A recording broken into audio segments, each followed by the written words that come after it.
Hello students, I am Surbi Naruka and I welcome you all on this channel. Today we are going to discuss the two important life processes taking place inside the living cells, that is diffusion and osmosis. I will discuss both the topics in detail with you all. So let's start with diffusion. Diffusion.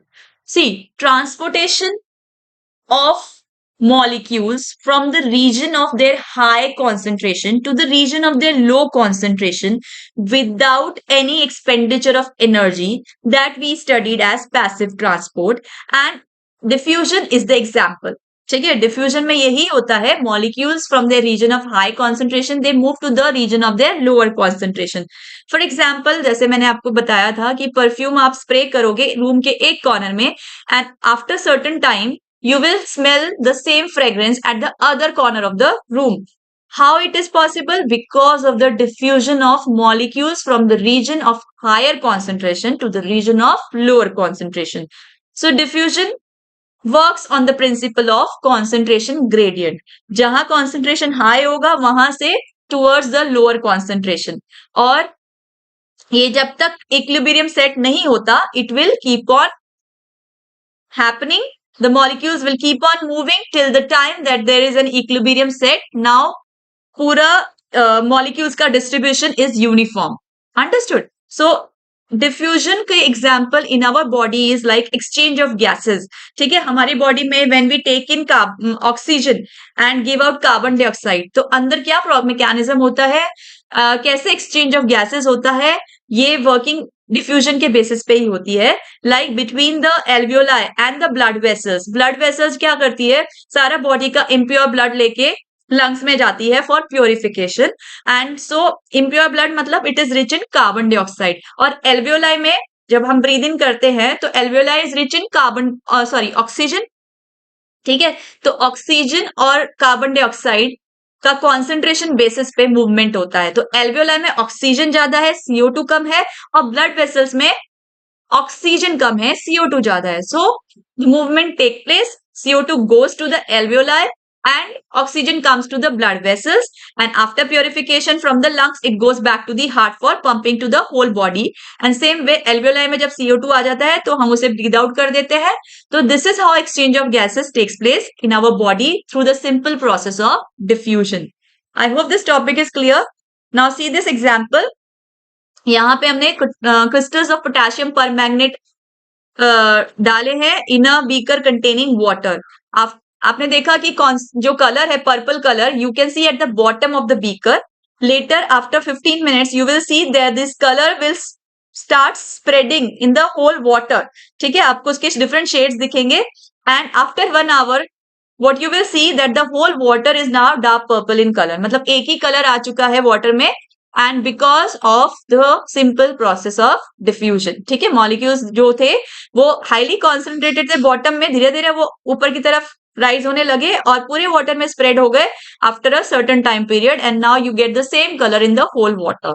I hope this process is clear to you all. Next process is osmosis. Now osmosis again a type of passive transport है. ये भी एक type of passive transport है. यहाँ भी कोई energy की requirement नहीं है. मॉलिक्यूल्स खुद से मूव करते हैं from the region of high to low concentration. But यहाँ पे जो मॉलिक्यूल्स हम स्टडी कर रहे हैं they are only solvent molecules, not solute. So osmosis is a particular type of diffusion only with some modification. क्या मॉडिफिकेशन है? अगर हम डेफिनेशन पे जाएं, the process by which the molecules of a solvent move from higher region to lower region through a semi-permeable membrane is known as osmosis.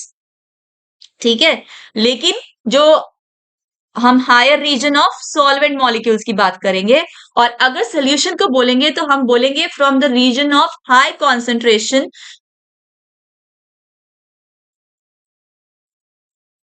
Sorry, osmosis क्या है?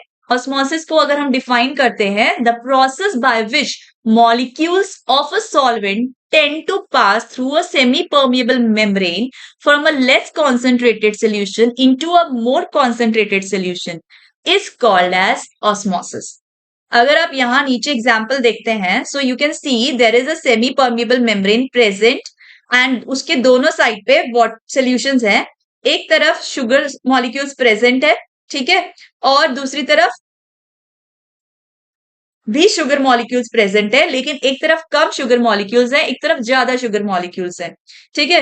तो क्या होगा, जो ज्यादा कॉन्सेंट्रेटेड सोल्यूशन है, मतलब उसमें सल्यूट मॉलिक्यूल्स ज्यादा है, सॉल्वेंट कम है, so what will happen, the water will start moving from the region of their higher concentration. Water molecules की कॉन्सेंट्रेशन इस तरफ ज्यादा है, लेफ्ट हैंड साइड पे, so it will start moving towards right hand side, ठीक है। तो water molecules will start moving towards right hand side and solute molecules जो है धीरे धीरे हम देखेंगे। Okay, now we will study osmosis. Now, osmosis is also a type of diffusion but with certain modification. इसमें कुछ changes होते हैं that you have to remember. It is the movement of solvent molecules from the region of high concentration to the region of low concentration through a semi-permeable membrane. ये semi permeable membrane important है और this shows that this process takes place only in the living cell. Diffusion कहीं भी हो सकता है, जैसे हमने परफ्यूम की बात करी, तो डिफ्यूजन जो हो रहा है सेल नॉन लिविंग एटमॉस्फेयर में भी हो रहा है, ठीक है। पर ऑस्मोसिस इज द फीचर और it is the property of only living cells. It is the process happening only inside the living cells, ठीक है, क्योंकि सेमी परमेबल मेम्ब्रेन इंक्लूडेड है, ठीक है। पर you can perform this using a semi permeable membrane use करके आप उसको एक्सपेरिमेंटल वे में भी परफॉर्म कर सकते हो, बट हियर लाइक आप एक पोटैटो यूज करेंगे, जैसे आपको क्लास 9 में मैम प्रैक्टिकल्स में प्रैक्टिस कराएंगी ये चीज, हाउ टू डेमोन्स्ट्रेट ऑस्मोसिस, ठीक है। अभी हम टॉपिक पे आते हैं अगेन। सी, अब अगर आपको सोल्यूशन के फॉर्म में इसको एक्सप्लेन करना है, सोल्यूशन मतलब solution is a mixture of solute and solvent, ठीक है। अगर कोई सोल्यूशन कॉन्सेंट्रेटेड है, उसका मीनिंग है उसमें solute particles are more than the solvent particles. तो अगर you have to define osmosis with respect to solution, तो you will say like this कि movement of solvent molecules from a low concentrated solution towards high concentrated solution through a semi permeable membrane is known as osmosis, ठीक है। तो एक होता है आपने define किया on the basis of solvent molecules, एक आपने डिफाइन किया on the basis of concentration of the solution, ठीक है। दोनों का डिफरेंस समझना इंपॉर्टेंट है, बिकॉज सॉल्वेंट मॉलिक्यूल्स के केस में the region is from high region of solvent molecules towards the lower region of solvent molecules. लेकिन कॉन्सेंट्रेटेड सोल्यूशन के केस में आप you are saying that it is moving from lower concentrated solution towards higher concentrated solution, ठीक है। And through semi permeable membrane, ये बोलना बहुत जरूरी है because it is important, otherwise वो डिफ्यूजन कहलाएगा, ऑस्मोसिस नहीं कहलाएगा। Okay, now next thing, tonicity. Tonicity क्या होती है? It describes the amount of solute in a solution. कितना कॉन्सेंट्रेटेड है या कितना लेस कॉन्सेंट्रेटेड, कितना हाई कॉन्सेंट्रेटेड है, वो उसकी टोनिसिटी होती है। कितना सोल्यूट प्रेजेंट है in a solution is the tonicity of a solution. अगर उसमें सोल्यूट पार्टिकल्स कम है और सॉल्वेंट ज्यादा है, तो ऐसे सोल्यूशन को हम हाइपोटोनिक बोलते हैं। और कुछ सोल्यूशन ऐसे होते हैं जिसमें सॉल्वेंट ज्यादा कम होता है और सोल्यूट ज्यादा होता है, that is known as hypertonic solution, ठीक है।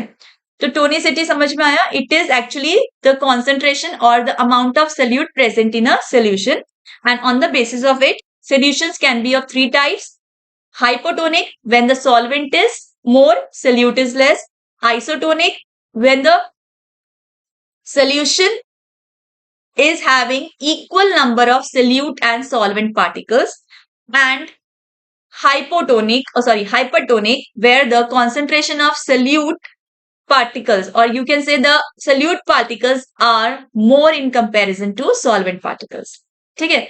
अब टोनिसिटी जो होती है, ये तो पर्टिकुलर सोल्यूशन की हो गई, लेकिन osmolarity, what is osmolarity? It is the measure of tonicity of a solution और the total amount of solutes dissolved in a specific amount of solution, ठीक है, वो उसकी ऑस्मोलैरिटी होता है, ठीक है। अब यहां पे हम ये क्यों पढ़ रहे हैं, why we are in need of this, क्योंकि हम जब किसी भी सेल को पर्टिकुलर टाइप ऑफ सोल्यूशन में डालेंगे तो उसको हम कैसे डिफाइन करेंगे, उसी लिए हम ये सब स्टडी कर रहे हैं अभी, ठीक है।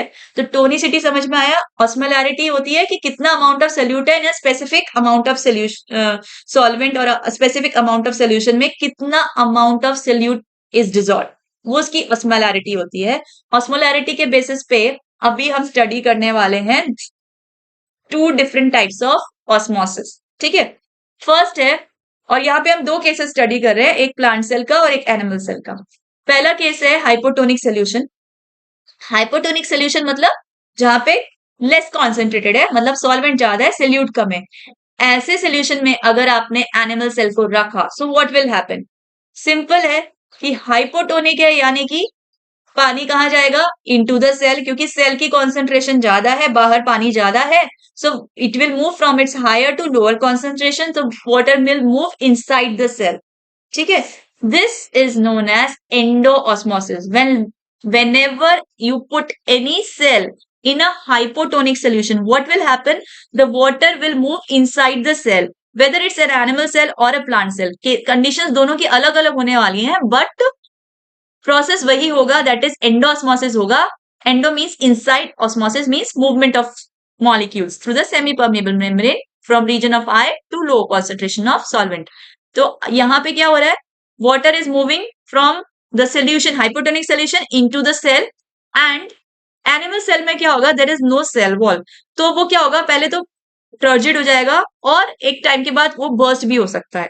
ठीक है, तो लाइसिस हो सकती है, ब्रेक डाउन हो सकता है, because it is not having any hard structure on its outer covering. ठीक है, पर प्लांट सेल के पास there is a cell wall, तो वो सेल जो हो जाएंगे वो फूल के गुब्बारा की तरह हो जाएंगे, टर्जिड कंडीशन में आ जाएंगे, बट वो बर्स्ट नहीं होंगे।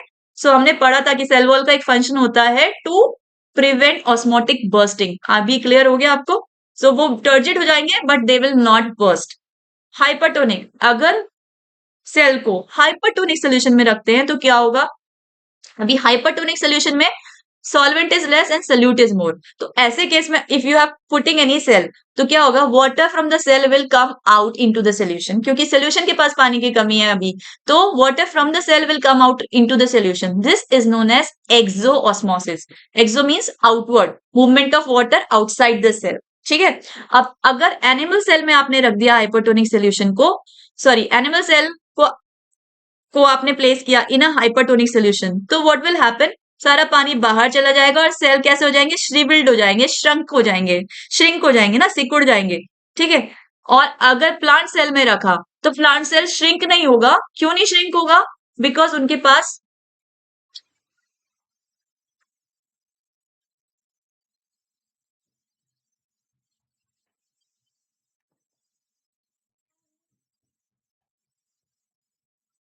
पैसे है,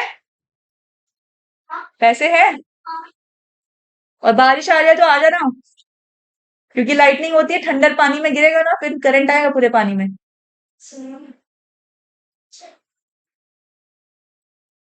ओके, नाउ सेकेंड कंडीशन क्या है? When you are placing the cell in a hypertonic solution.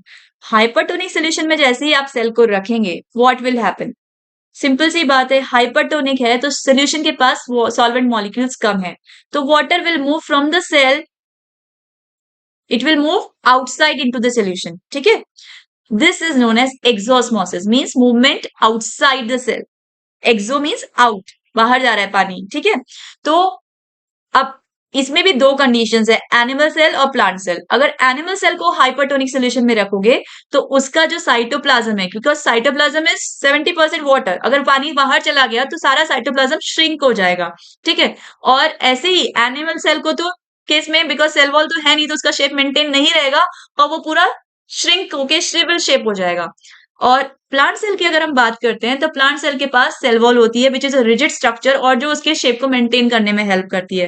तो जैसे ही साइटोप्लाज्म से पानी बाहर जाएगा, उसकी सेल मेम्ब्रेन श्रिंक होंगी, but the plant cell will retain its structure, उसका स्ट्रक्चर को कोई डिस्टर्बेंस नहीं होगा, सिर्फ जो भी वाटर है वो बाहर चला जाएगा, and cytoplasm along with the plasma membrane वो श्रिंक होके it will come to one part of the cell. ऐसे सेल को हम बोलते हैं प्लाज्मोलाइज सेल, क्योंकि उसका जो प्लाज्मा है वो सारा ब्रेक डाउन हो चुका है। ठीक है, पर सेल का शेप को कोई चेंजेस नहीं हुआ है, अगर आप उसे माइक्रोस्कोप में देखोगे तो you will find a cell, proper cell, पर उसका जितना भी लिविंग कंटेंट था वो सिकुड़ के एक साइड पे आ चुका है। ठीक है, तो that type of cell is known as plasmolysed cell, and when this condition is taking place, when you are putting the plant cell in a hypertonic solution. This is clear. And isotonic का मतलब होता है कि जितना cell के अंदर water है उतना ही उस सोल्यूशन में भी वाटर है, जितना सेल में सोल्यूट है उतना ही उस सोल्यूशन में भी सोल्यूट है, तो there will be no movement, osmosis होगा ही नहीं, और होगा भी तो जितना बाहर जा रहा है उतना ही अंदर आ रहा है, वैसा मतलब एक बैलेंस स्टेट रहेगी। So there will be no change in the shape of any cell, चाहे प्लांट का हो चाहे एनिमल का हो, there will be no change. ठीक है, I hope this topic is clear to you all. Now, what is the function of, जैसे diffusion help करता है in the exchange of gases, same way osmosis also plays a very important role in the living body. ठीक है, plants में क्या होता है, water absorption में osmosis is playing a very important role. जो root होते हैं, the root of the plants, they are inside the soil, और जो root hair होते हैं, they are also lying deep into the soil. अब सॉइल के अंदर यू नो दैट वाटर जो है वाटर टेबल है, और हम वाटर करते हैं प्लांट्स को, तो सॉइल का में ज्यादा वाटर है in comparison to the root air, क्योंकि उनमें वो कॉन्सेंट्रेटेड रहेंगे in comparison to the soil.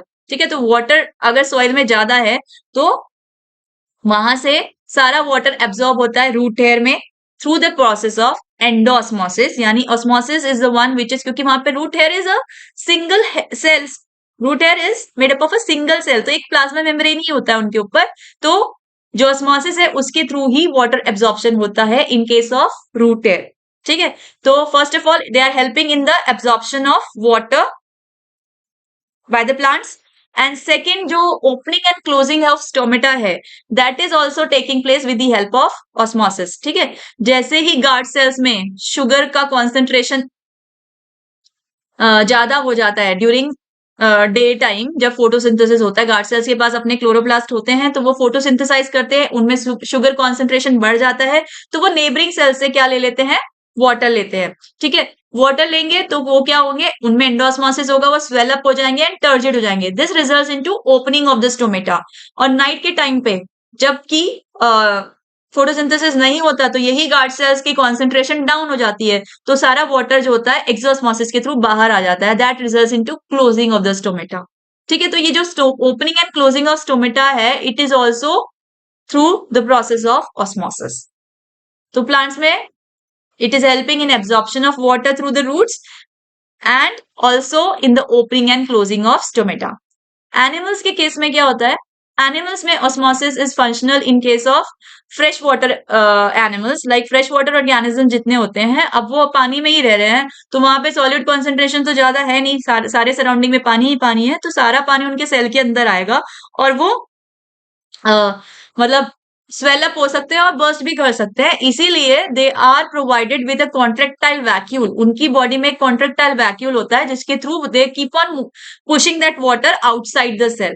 ठीक है, तो फ्रेश वाटर ऑर्गेनिजम्स में osmosis again plays a very important role, but unicellular organisms में बर्स्टिंग के चांसेस है, जो मल्टी सेलुलर है वहां बर्स्टिंग नहीं होगी, बट हाँ that may also result into death of the fish because of excess of endosmosis in case of fresh water and excess of exosmosis in case of saline water. So उनके अपने mechanisms होते हैं to bear to the environment or to adapt to the environment. Okay, I think the transportation of molecules across the cell membrane, ये पूरा topic अभी आप लोगों को क्लियर है, कोई भी डाउट है तो प्लीज मेंशन और write down in the comment section, और कोई चीज है जो आपको नहीं समझ में आई है या कोई क्वेश्चन है that you want to ask, just put down in the comment section. Okay, and like and subscribe the channel so that you don't miss any upcoming video on the next topic that will be nucleus. Okay, take care, bye.